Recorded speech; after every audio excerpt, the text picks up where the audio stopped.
മഹേഷിന്റെ അമ്മയുടെ കയ്യിൽ നിന്നും നിലവിളക്ക് വാങ്ങിക്കൊണ്ട് വലതുകാൽ വെച്ച് വീണ ആ വീടിനുള്ളിലേക്ക് കയറി.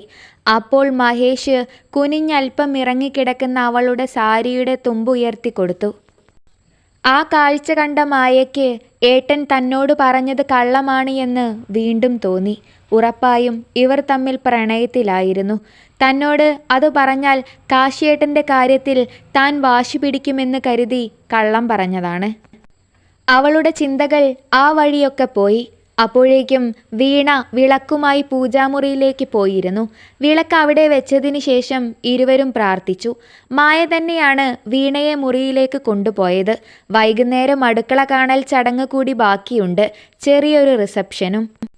ഇത്തിരി നേരം ഒന്ന് റെസ്റ്റ് എടുത്തോ, 3 മണിയാകുമ്പോൾ ബ്യൂട്ടീഷ്യൻ വരും പറഞ്ഞുകൊണ്ട് മായ അവളുടെ ആഭരണങ്ങളും സാരിയും എല്ലാം മാറ്റാൻ സഹായിച്ചു.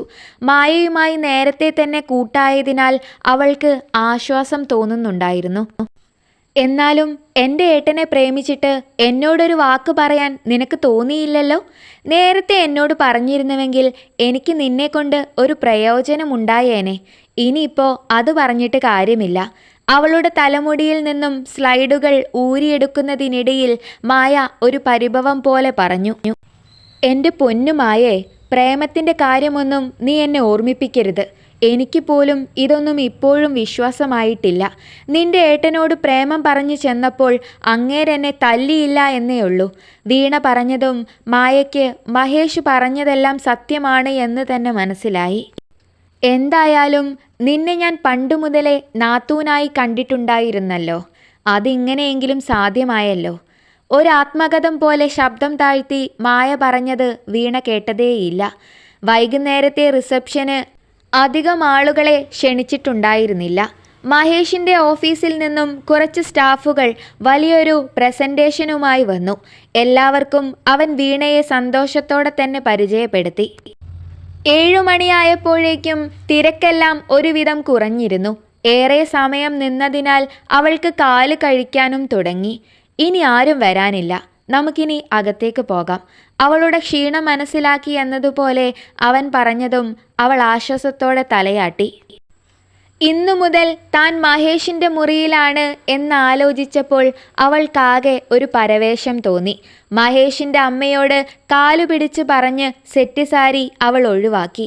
എങ്കിലും ഒരു ഗ്ലാസ് പാല് അവർ നിർബന്ധിച്ച് തന്നെ അവളുടെ കയ്യിൽ കൊടുത്തു. മുൻപ് പലതവണ കയറിയിറങ്ങിയ വീടായതുകൊണ്ട് തന്നെ അവൾക്ക് ആ വീടിൻ്റെ മുക്കുമൂലയും നന്നായി അറിയാം. ആ പാലുമായി അവൾ മുറിക്കകത്തേക്ക് കയറിയപ്പോൾ അവനെ അവിടെ കണ്ടില്ല. ജനലിലൂടെ പുറത്തേക്ക് നോക്കിയപ്പോൾ പാചകക്കാരുടെ പാത്രങ്ങളും മറ്റും കൊണ്ടുപോകുന്നവർക്ക് കാശ് കൊടുക്കുകയാണ്. അവൾ ആ പാല് ടേബിളിൻ്റെ പുറത്ത് വെച്ചതിന് ശേഷം കട്ടിലിൻ്റെ ഒരറ്റത്തിരുന്നു. 10 മിനിറ്റോളം കഴിഞ്ഞപ്പോഴാണ് അവൻ കയറി വന്നത്. നേരത്തെ തന്നെ അവൻ കുളി കഴിഞ്ഞ് വസ്ത്രം മാറിയിട്ടുണ്ട് എന്ന് അവൾക്ക് മനസ്സിലായി. ഈ കണക്കും കാര്യങ്ങളുമെല്ലാം ഞാൻ തന്നെ നോക്കണം. അച്ഛനിപ്പോൾ പഴയതുപോലെ ഒന്നിനും വയ്യ പറഞ്ഞുകൊണ്ട് ഷർട്ടിൻ്റെ 2 ബട്ടൺസ് തുറന്നിട്ടതിന് ശേഷം അവൻ ഫാനിൻ്റെ ചുവട്ടിലേക്കിരുന്നു. എൻ്റെ കാര്യം പറഞ്ഞപ്പോൾ തന്നെ എല്ലാവരും സമ്മതിച്ചോ? അവൻ്റെ മുഖത്തേക്ക് നോക്കാൻ ഒരു പരവേശമുണ്ട് എങ്കിലും അവൾ എങ്ങനെയൊക്കെയോ ചോദിച്ചു. ഒപ്പം മേശയിലുണ്ടായിരുന്ന പാല് ഗ്ലാസ് എടുത്ത് അവൻ്റെ നേരെ നീട്ടി. അങ്ങനെ ചോദിച്ചാൽ? മായയുടെ വിവാഹം കഴിഞ്ഞിട്ട് വിവാഹം മതിയെന്നാണ് ഞാൻ തീരുമാനിച്ചിരുന്നത്. പക്ഷേ തൻ്റെ ജാതകത്തിൽ പെട്ടെന്ന് വേണമെന്നുള്ളതുകൊണ്ട് മാത്രമാണ് ഇത്രയും വേഗം വിവാഹം നടത്തിയത്. പറഞ്ഞുകൊണ്ട് അവൻ നോക്കുമ്പോൾ അവൾ എവിടെയോ നോക്കി എന്തോ ചിന്തിച്ചിരിക്കുകയാണ്. അവൻ ആ പാൽ അല്പം കുടിച്ചതിന് ശേഷം അവൾക്ക് നേരെ കൊടുത്തു. അവളും അതിൽ നിന്ന് അല്പം കുടിച്ചതിന് ശേഷം തിരികെ മേശപ്പുറത്തേക്ക് തന്നെ വെച്ചു. കാട് കയറിയൊന്നും ചിന്തിക്കേണ്ട. ഞാൻ പൂർണ്ണ മനസ്സോടെ തന്നെയാണ് നിന്നെ താലി കെട്ടിയത്. അതിൽ ഇനിയും എന്തെങ്കിലും സംശയമുണ്ടോ? അവൾ ഇല്ല എന്ന് തലയാട്ടി. 2 ദിവസമായി ഒരേ നിൽപ്പല്ലേ? നല്ല ക്ഷീണം കാണും. നിന്റെ മുഖം കണ്ടാൽ തന്നെ അതറിയാം. കിടന്നുറങ്ങാൻ നോക്ക്. അവൻ പറഞ്ഞതും അവൾ എവിടെ കിടക്കുമെന്ന അർത്ഥത്തിൽ അവനെ നോക്കി. കഥകളിലൊക്കെ കാണുന്നത് പോലെ നിലത്ത് പായ വിരിച്ച് കിടക്കാമെന്നൊന്നും ചിന്തിക്കേണ്ട. ദാ ഈ കട്ടിലിൽ കയറി കിടന്നു. അതിനുള്ള ലൈസൻസ് ആണ് നിന്റെ കഴുത്തിൽ കിടക്കുന്നത്. പിന്നെ നിനക്ക് എൻ്റെ അടുത്ത് കിടക്കാൻ പേടി വല്ലതുണ്ടോ? അവൻ ചോദിച്ചതും അവൾ കവിൾ രണ്ടും വീർപ്പിച്ചുകൊണ്ട് ഇല്ല എന്ന് തലയാട്ടി. ഒപ്പം തന്നെ കട്ടിലിലേക്ക് ചാടിക്കയറി ഒരറ്റത്ത് കിടക്കുകയും ചെയ്തു. ഞാൻ ഉറക്കത്തിൽ ചവിട്ടും കേട്ടോ, പുതപ്പെടുത്തു മൂടും മുമ്പ് അവൾ വിളിച്ചു പറഞ്ഞു. അത് കേട്ട് അവനൊന്ന് ഞെട്ടിക്കൊണ്ട് അവളെ നോക്കി. ചവിട്ടി കൊല്ലുമോ? അവനൊന്ന് ആത്മഗതിച്ചുകൊണ്ട് ശ്വാസം വലിച്ചു വിട്ടു. ഏറെ വൈകിയാണ് കാശി അന്ന് മുറിയിലേക്ക് കടന്നു വന്നത്. കുറച്ച് ദിവസങ്ങളായി കല്യാണ തിരക്കിൽ തന്നെയായിരുന്നു. അതിൻ്റെ ക്ഷീണം അവൻ്റെ മുഖത്ത് നന്നായി തന്നെയുണ്ട്. അവൻ കുളി കഴിഞ്ഞിറങ്ങി വന്നപ്പോഴേക്കും താര ഉറങ്ങിയിരുന്നു. അവളും കുറച്ച് ദിവസങ്ങളായി വളരെ നേരത്തെ എഴുന്നേൽക്കുന്നതിനാൽ അവനെ കാത്തിരുന്ന് അറിയാതെ ഉറങ്ങിപ്പോയതാണ്. അവൻ അവളുടെ അടുത്തേക്ക് കിടന്നതിന് ശേഷം മെല്ലെ അവളുടെ മുടിയിഴകളിൽ തലോടി. അമ്മ പലപ്പോഴും അവളെ വാക്കുകൾ കൊണ്ട് നോവിക്കുന്നുണ്ട് എന്ന് അവന് മനസ്സിലായി. എങ്ങനെയാണ് അമ്മയെ ഒന്ന് മാറ്റിയെടുക്കുക? ആ ചോദ്യത്തിൻ്റെ ഉത്തരം എത്ര ആലോചിച്ചിട്ടും അവന് മനസ്സിലായില്ല. അവൻ അവളുടെ നെറ്റിയിലായി ഒന്ന് ചുണ്ടു ചേർത്തതിന് ശേഷം മലർന്നു കിടന്നു. ഇപ്പോൾ അവൻ പതിവായി ഷർട്ടിടാതെ തന്നെയാണ് കിടക്കുന്നത്. ആദ്യമൊക്കെ അവൾ ഉള്ളതുകൊണ്ട് കഷ്ടപ്പെട്ടാണെങ്കിലും ഷർട്ടിട്ട് ഉറങ്ങുമായിരുന്നു. പിന്നീട് അവളുമായുള്ള അകൽച്ചയില്ലാതെയായപ്പോൾ ആ ശീലവും ഉപേക്ഷിച്ചു. അവൻ്റെ സാമീപ്യം അറിഞ്ഞപ്പോൾ അവൾ അവൻ്റെ ദേഹത്തേക്ക് ചേർന്ന് കിടന്നുകൊണ്ട് ഒരു കൈകൊണ്ട് അവനെ ചുറ്റിപ്പിടിച്ചു. അറിയാതെ എപ്പോഴോ അവനും ഉറങ്ങി. പിന്നെ ആ ഉറക്കം തെളിയുന്നത് പുലർച്ചെയാണ്. കുറച്ച് ദിവസങ്ങളായി പതിവായി ആ സമയത്ത് ഉണരുന്നത് കൊണ്ട് അറിയാതെ തന്നെ അവൻ ഉറക്കം വിട്ടുണർന്നു. അവൻ ബാത്റൂമിൽ നിന്നും ഇറങ്ങി ഡോറ് ലോക്ക് ചെയ്യുന്ന ശബ്ദം കേട്ടാണ് അവൾ ഉണർന്നത്. അവൻ തിരികെ കട്ടിലിലേക്ക് കിടന്നതും അവൾ ഒന്നുകൂടി അവൻ്റെ ദേഹത്തേക്ക് ചേർന്നു. പുലർക്കാല തണുപ്പിൽ ഇരുവരുടെയും ദേഹം എന്തിനോ വേണ്ടി കൊതിച്ചു തുടങ്ങി. തന്നോട് ചേർന്ന് കിടന്ന് തൻ്റെ മുഖത്തേക്ക് നോക്കുന്നവളെ അവനും കൊതിയോടെ നോക്കി. ഇരുവരുടെയും ദേഹം കെട്ടുപിണഞ്ഞത് വളരെ വേഗത്തിലായിരുന്നു. അവൻ്റെ മീശരോമങ്ങൾ അവളുടെ കഴുത്തിൽ ഉരഞ്ഞതും അവൾ ഒന്ന് പുളഞ്ഞു. അവളുടെ ചെവിയിൽ അവൻ ചുണ്ടു ചേർത്തപ്പോൾ അവളുടെ കൈകൾ രണ്ടും അവൻ്റെ ദേഹത്തേക്ക് മുറുകി. സ്ഥിരമായി അവൻ കാണിക്കുന്ന ഒരു സംയമനം അന്നവൻ്റെ പ്രവർത്തികളിൽ ഉണ്ടായിരുന്നില്ല. ഒരുതരം ആർത്തിയോടെ അവൻ അവളെ ചുംബിച്ചു. ഏതോ ഒരു നിമിഷത്തിൽ അവളും തിരികെ ചുംബിച്ചു തുടങ്ങി. അവൻ്റെ ചൂടുള്ള ദേഹം അവളുടെ ദേഹത്തേക്ക് അടുത്തപ്പോൾ അവളൊന്ന് കുറുകിക്കൊണ്ട് അവനെ ഉരുക്കി പുണർന്നു. അവൻ്റെ കൈകൾ അവളുടെ ഇടുപ്പിനെ ഞെരിച്ചപ്പോൾ അവൾ അവൻ്റെ മുടിയിഴകളിൽ പിടിച്ചു വലിച്ചു. അതവൻ്റെ ആവേശം കൂട്ടുകയാണ് ചെയ്തത്. ഉടയാടകൾ അഴിഞ്ഞപ്പോൾ അവൾ നാണം മൂലം ദേഹം മറയ്ക്കാനൊരുങ്ങി. എന്നാൽ അവൻ തൻ്റെ ലാളനകൾ കൊണ്ട് അവളെ അതിൽ നിന്നും തടഞ്ഞു. അവളിലെ മധുരം അവൻ വീണ്ടും വീണ്ടും കട്ടെടുത്തപ്പോൾ അവൾ പുളഞ്ഞുകൊണ്ട് കൈകൾ രണ്ടും ബെഡ്ഷീറ്റിൽ മുറുക്കി പിടിച്ചു. നിധി. ഏറെ നാളുകൾക്ക് ശേഷം അവൻ്റെ വായിൽ നിന്നും ആ പേര് കേട്ടപ്പോൾ അവൾ ഒത്തിരി സന്തോഷത്തോടെ അതിനു മറുപടിയായി ഒന്ന് മൂളി. അവൻ്റെ സ്നേഹലാളനങ്ങളിൽ മുഴുകി അവൾ മതിമറന്നു കിടന്നു. എന്നാൽ അവൻ അവളിലേക്ക് അമർന്നപ്പോൾ അവൾ വേദനയോടെ ശബ്ദമുണ്ടാക്കാൻ തുടങ്ങി. ആ ശബ്ദത്തെ തൻ്റെ ചുണ്ടുകൾ കൊണ്ട് തടഞ്ഞുകൊണ്ട് അവൻ വീണ്ടും തൻ്റെ പ്രവൃത്തി തുടർന്നു. ഒടുവിൽ അവളുടെ നെറ്റിയിൽ ഒന്ന് അമർത്തി ചുംബിച്ചുകൊണ്ട് അവൻ തളർന്നു കിടന്നു. അതിനുശേഷം അവളുമായി ഒന്ന് തിരിഞ്ഞു. ഇരുവരും കിതയ്ക്കുന്നുണ്ടായിരുന്നു. ഏറെ സമയത്തേക്ക് ഇരുവരും ഒന്നും മിണ്ടിയില്ല. പക്ഷേ അവൻ്റെ കൈകൾ അവളെ പൊതിഞ്ഞു പിടിച്ചിട്ടുണ്ടായിരുന്നു. കാശിയേട്ടന് ആ പേര് ഓർമ്മയുണ്ടല്ലോ. ഞാൻ കരുതി അതെല്ലാം മറന്നു കാണുമെന്ന് അവൾ പുഞ്ചിരിയോടെ അവനോട് പറഞ്ഞു. ഒന്നും മറന്നിട്ടില്ല. അങ്ങനെയൊന്നും മറക്കാൻ കഴിയുകയുമില്ല.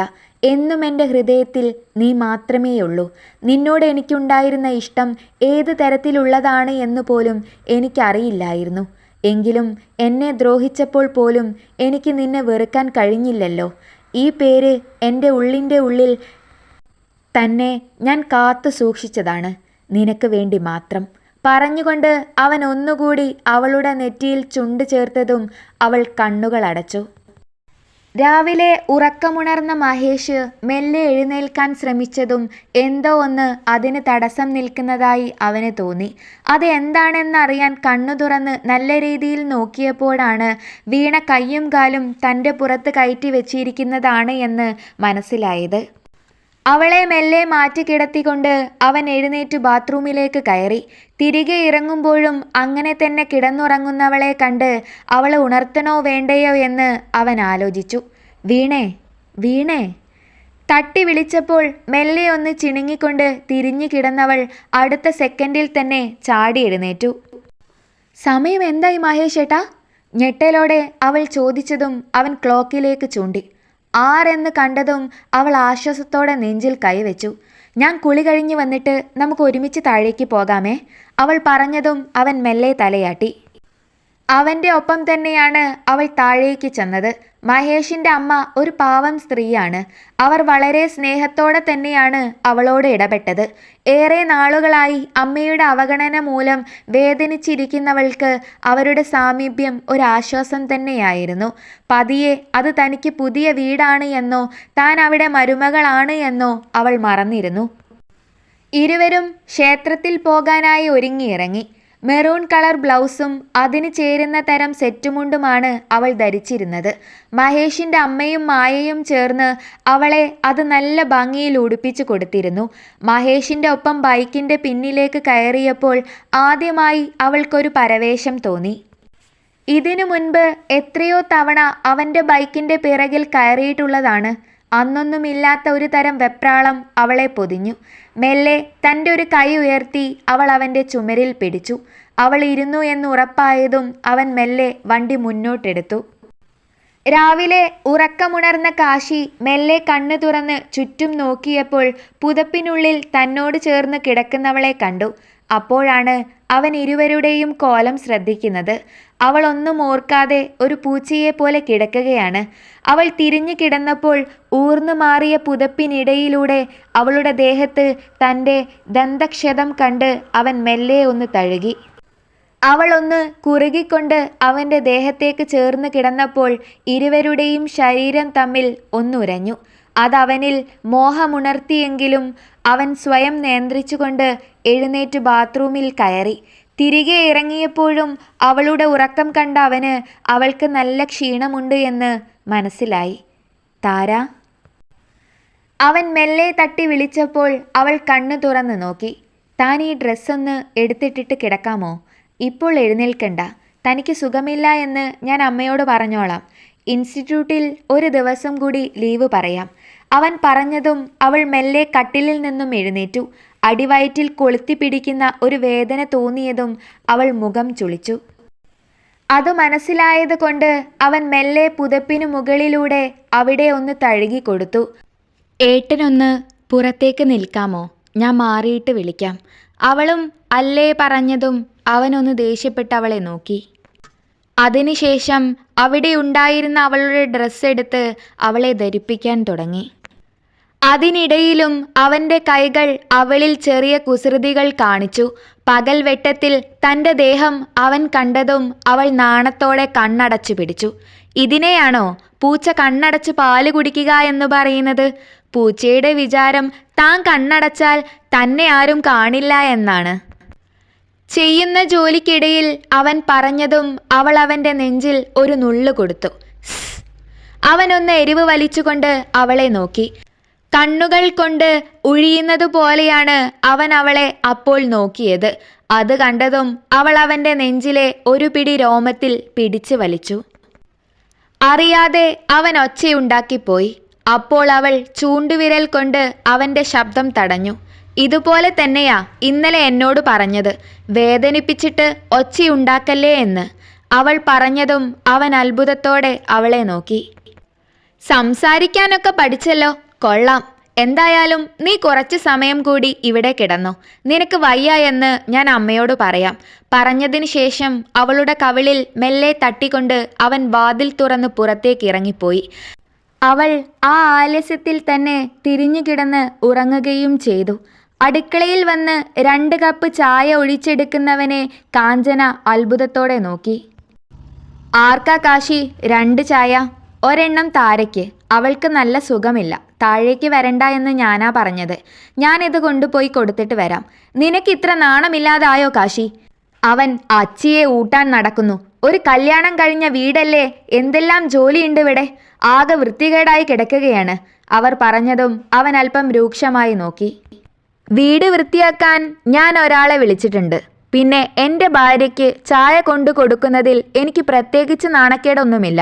പറഞ്ഞുകൊണ്ട് അവൻ ദേഷ്യത്തോടെ മുകളിലേക്ക് കയറിപ്പോയതും അവർ എന്തൊക്കെയോ പുലമ്പിക്കൊണ്ട് തൻ്റെ ജോലിയിലേക്ക് തിരിഞ്ഞു. സമയം 9 മണിയോളം ആയപ്പോൾ അവൾ താഴേക്ക് ഇറങ്ങി വന്നു. അവളുടെ ചുവന്ന തുടുത്ത മുഖവും കഴുത്തിലെ അടയാളവും അല്പം ഏന്തിയുള്ള നടപ്പും കണ്ടപ്പോൾ തന്നെ കാഞ്ചനയ്ക്ക് കാര്യം മനസ്സിലായി. ഇനി ഈ നാശം പിടിച്ചവൾ തൻ്റെ മകൻ്റെ ജീവിതത്തിൽ നിന്നും ഒഴിഞ്ഞു പോകാൻ സാധ്യതയില്ല എന്ന് അവർ മനസ്സിൽ പറഞ്ഞു. ഗൗരി പല ദിവസങ്ങളിലും ഓരോ കാരണം പറഞ്ഞ് പുറത്തേക്ക് പോകാൻ തുടങ്ങി. ജെയിംസിനൊപ്പം ഷോപ്പിങ്ങിനും മറ്റും പോകുമ്പോൾ അവൾ മുഖത്ത് മാസ്ക് വെച്ച് മറയ്ക്കുമായിരുന്നു. അവന് വെറുമൊരു നേരം പോക്ക് മാത്രമായിരുന്നു അവൾ. അവളുടെ വിവാഹം കഴിഞ്ഞ കാര്യം അവൻ അറിഞ്ഞില്ല എന്ന ധാരണയിലായിരുന്നു ഗൗരി.